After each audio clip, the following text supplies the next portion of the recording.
मेरा नाम रविंद्र है और आप देख रहे हैं द स्टेट सेंटिनल। मुझे एक कंफ्यूजन है, शायद आप वो कंफ्यूजन मेरी क्लियर कर दो। नेशनल कॉन्फ्रेंस वाले कमेंट के द्वारा मुझे पता चलता है कि नेशनल कॉन्फ्रेंस वाले कहते हैं कि मैं बीजेपी का सपोर्टर हूं, और जब मैं कोई खबर बीजेपी के खिलाफ करता हूं तो बीजेपी वाले लिखते हैं कमेंट बॉक्स में कि मैं एनसी को सपोर्ट करता हूं। जब आप किसी फाइनल कंक्लूजन पर पहुंच जाओ तो मुझे भी बता देना कि मैं किसका सपोर्टर हूं। इस बात का मुझे भी पता होना चाहिए। हालांकि जो मैं काम करता हूं, मैं सिर्फ खबर को सपोर्ट करता हूं। वो किसके अगेंस्ट होती है, किसके फेवर में होती है, वो खबर फैसला करती है। आज कुछ ऐसी ही खबर आपके साथ साझी करने जा रहा हूं। हर तरफ शोर है कि श्री माता वैष्णो देवी मेडिकल सीट्स को लेकर, और ये शोर लगातार बढ़ रहा है। लेकिन हिंदुओं के हित के बात करने वाली पार्टी बीजेपी इस पर पूरी तरह से खामोश है। जब भीड़ के बीच कभी बीजेपी नेता को कोई रिपोर्टर सवाल पूछ लेता है तो फिर उनको इधर उधर की कहनी पड़ती है। कहना पड़ता है कि हमने सेंटर में बात की है, कहना पड़ता है कि हाँ ये थोड़ा सा इस पर थोड़ा करने की जरूरत है। कोई लिपापोती उनको इस पर करनी पड़ती है। लेकिन हर तरफ ये शोर उठ रहा है, प्रोटेस्ट हो रहे हैं, लेकिन भारतीय जनता पार्टी जो हिंदुओं के हित की बात करती है पार्टी, वो खामोश है। पूरी तरह से खामोशी उसने इख्तियार की है। शायद अभी उनको ऑर्डर आए नहीं ऊपर से कि इस पर क्या बात करनी है, क्योंकि श्री माता वैष्णो देवी श्राइन को हेड करते हैं माननीय उपराज्यपाल मनोज सिन्हा साहब, और जाहिर सी बात है वो एक पॉलिटिकल पार्टी से व्यवस्था है। जाहिर सी बात है वो सेंटर से, ये फैसले सेंटर से होते हैं। तो इसलिए भारतीय जनता पार्टी इस पर पूरी तरह से खामोश है। हालांकि इस पर कोई फैसला जल्द आ जाना चाहिए, इससे पहले कि चीजें हाथ से निकल जाएं। आज भी बहुत सारे प्रोटेस्ट हुए, अलग अलग जिलों में प्रोटेस्ट हुए। कटरा में प्रोटेस्ट हुए, युवा राजपूत सभा ने प्रोटेस्ट किया, उनका जो कल्की विंग है उन्होंने प्रोटेस्ट किया, और ये शोर धीरे धीरे बढ़ रहा है।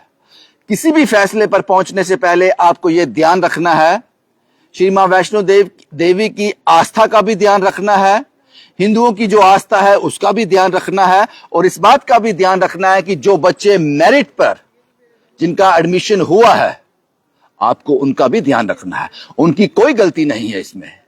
एक ओपन मेरिट था, उन्होंने एग्जाम दिया, उन्होंने सीट हासिल कर ली। आपको इस बात का भी ध्यान रखना है कि उन बच्चों का करियर इसमें उसमें कोई फर्क नहीं पड़ना चाहिए, उनका टाइम वेस्ट नहीं होना चाहिए। अब इस पर क्या फैसला होगा ये पता नहीं, लेकिन ये फैसला जल्द आना चाहिए। ये है कंक्लूजन, जो मैंने बात की, ये कंक्लूजन है। और हमने देखा है कि जो इस तरह के धार्मिक कॉलेज होते हैं, धार्मिक जगहों पे होते हैं, और जिनको कोई ऐसा ट्रस्ट रन कर रहा होता है जो किसी धर्म के साथ जुड़ा होता है, उस हर धर्म में अपने धर्म के लिए कोटा होता है। चाहे वो सिख समुदाय की बात कर ली जाए, मुस्लिम समुदाय की बात कर ली जाए। लेकिन हैरानगी तो इस बात की है कि श्री माता वैष्णो देवी श्राइन बोर्ड ने इस पर कोई इनिशिएटिव पहले क्यों नहीं लिया। ये किसके अंडर काम होता है, किस कानून के तहत, या फिर कहा जा सकता है कि क्या गाइडलाइन है जिसके थ्रू ये सीट्स जो है वो रिजर्व होती हैं या फिर सीट अलॉट होती हैं। आपको उस प्रक्रिया को थोड़ा हट के बनाना चाहिए था श्री माता वैष्णो देवी श्राइन के लिए, क्योंकि मैंने कहा कि ये धर्म से जुड़ा हुआ मामला है, आस्था से जुड़ा हुआ मामला है, और बाकी धर्मों की मैंने बात की, वहां कोटा है, वहां कोटा है। तो यहां कोटा क्यों नहीं है, क्यों नहीं रखा गया, ओपन मेरिट में क्यों रखा गया इसको, ये बहुत सारे सवाल हैं जिसका जवाब जो है एलजी प्रशासन दे सकता है या दिल्ली की सरकार दे सकती है।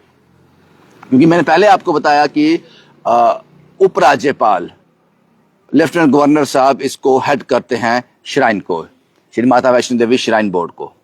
अब उनका ये फैसला, जाहिर सी बात है गलत फैसला है ये, और लोग इसका विरोध भी कर रहे हैं, और इस पर पूरी तरह से जो खामोश है वो भाजपा है।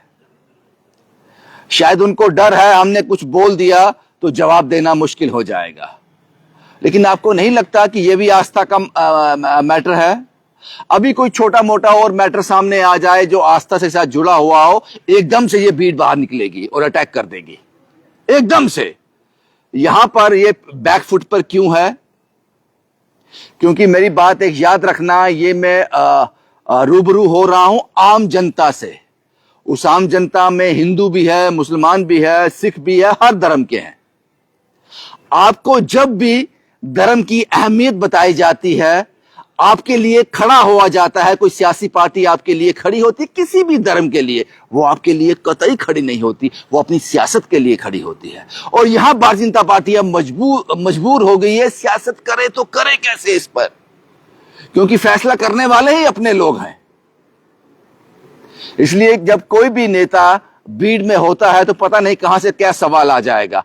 जब मेडिकल सीट्स को लेकर ये सवाल आता है तो उनको बोलना पड़ता है कि हमने बात की है, एलजी साहब से बात की है, सेंटर में बात की है, इस पर ये होगा, इस पर वो होगा। हाँ, वो बहानेबाजी देखी है हमने, लेकिन खुलकर भाजपा इस पर सामने नहीं आ रही। आपको खुलकर सामने आना चाहिए। पहले परमिशन ले लो, अपने अकाउंट से परमिशन ले लो, दिल्ली से बात कर लो, एलजी ऑफिस से बात कर लो, साहब अब हम मजबूर हो गए हैं, लोग अब सवाल उठाना शुरू कर चुके हैं, तो हमें कुछ ना कुछ तो बोलना पड़ेगा, कुछ ना कुछ रिएक्ट करना पड़ेगा। हालांकि सबसे पहले रिएक्शन इस पर बनता था कटरा के विधायक का, अब उनका नाम भूल गया, शायद बलदेव राज शर्मा जी, पता नहीं मैं गलत हूं या सही हूं, बलदेव राज शर्मा जी। एक इंटरव्यू मैंने उनके साथ किया था जब रोपवे का काम लगा था। सबसे पहले रिएक्शन आपका बनता था, लेकिन आप खामोश हो इस पर। पूछो, शायद मान जाएं आपके बड़े अधिकारी, जो बड़े आपको हेड करते हैं, वो मान जाएं। लेकिन इस मसले का जल्द से जल्द निवारण होना चाहिए, आपको किसी कंक्लूजन पर पहुंचना चाहिए, क्योंकि शोर उठ रहा है। आज भी युवा राजपूत सभा के लोग, बाकी ऑर्गेनाइजेशन, और सांबा में प्रोटेस्ट हुआ और बाकी डिस्ट्रिक्ट में प्रोटेस्ट हो रहे हैं। तो मुझे लगता है कि जब तक आपके हाथ में सब कुछ है, इस पर एक कंक्रीट फैसला कर लेना चाहिए। इशू को खुला नहीं छोड़ना चाहिए, गांव को खुला नहीं छोड़ना चाहिए। और दूसरी बात, आप जो भी फैसला करो, वो फैसला इतना मजबूत होना चाहिए कि जिन बच्चों ने अपीयर किया है, जिन बच्चों ने दाखिला लिया है, वो मेरिट पे लिया है, अपनी काबिलियत पे लिया है, इसमें भी कोई दो राय नहीं है। तो उनका वक्त भी जाया नहीं होना चाहिए, उनका करियर का नुकसान नहीं होना चाहिए, क्योंकि वो मेहनत कर कर उन्होंने ये सीट निकाली है। इस बात का भी आपको ध्यान रखना चाहिए। ये फैसले बहुत पहले हो जाने चाहिए थे, लेकिन नहीं हुए। क्या कर सकते हो, क्योंकि ऐसे इशू जब सामने आते हैं तो कुछ लेसन भी देखने को मिलता है, जिस लेसन को हम भूल जाते हैं। मैंने कहा, कोई भी सियासी पार्टी, वो कहते हैं ना एक लाइन मुझे याद आ गई, वो कहते हैं ना, टेररिज्म का कोई धर्म नहीं होता, आतंकवाद का कोई धर्म नहीं होता। उसी तरह सियासी पार्टी का और सियासी लोगों का भी कोई धर्म नहीं होता। जब वो सियासत करते हैं, उनको सियासत करने के लिए इशू चाहिए होता है। कितना बड़ा इशू था ये कि मां वैष्णो देवी श्राइन बोर्ड पर ये मेडिकल सीट्स का इशू, लेकिन भाजपा इस पर बैकफुट पे है, और सबसे ज्यादा हिंदू हित की बात भाजपा करती है, उस पर वोट भी मिलते हैं और उस पर सरकारें भी बनती हैं। लेकिन उसके बावजूद इस इश्यू पर बैकफुट पे क्यों है, ये सबसे बड़े सवाल है। इनको तो बड़े आक्रोश के साथ सामने आना चाहिए था। वो आक्रोश गुम है, क्योंकि मैंने कहा कि टेररिज्म का कोई धर्म नहीं होता। उसी तरह सियासी पार्टियों का और सियासतदानों का भी कोई धर्म नहीं होता। जब वो सियासत कर रहे होते हैं, उनका कोई धर्म नहीं होता। उनको इशू चाहिए खेलने के लिए। तो ये इशू जो है, अभी भाजपा इसको पूरी तरह से डाइजेस्ट नहीं कर पा रही है, क्योंकि ये फैसला करने वाले अपने ही लोग हैं। तो सवाल उठाएं तो उठाएं किस पर? जरूर इस पर गौर कीजिएगा। इस वीडियो बनाने का मकसद यह था कि जल्द से जल्द इस पर प्रशासन को, एलजी प्रशासन को और दिल्ली सरकार को कोई फैसला जल्दी लाना चाहिए, इससे पहले कि ये शोर और आवाज पैदा करे। उससे पहले आपको किसी फैसले पर पहुंचना चाहिए। शुभम कुमार के साथ Ravindra Singh, the state sentinel के लिए।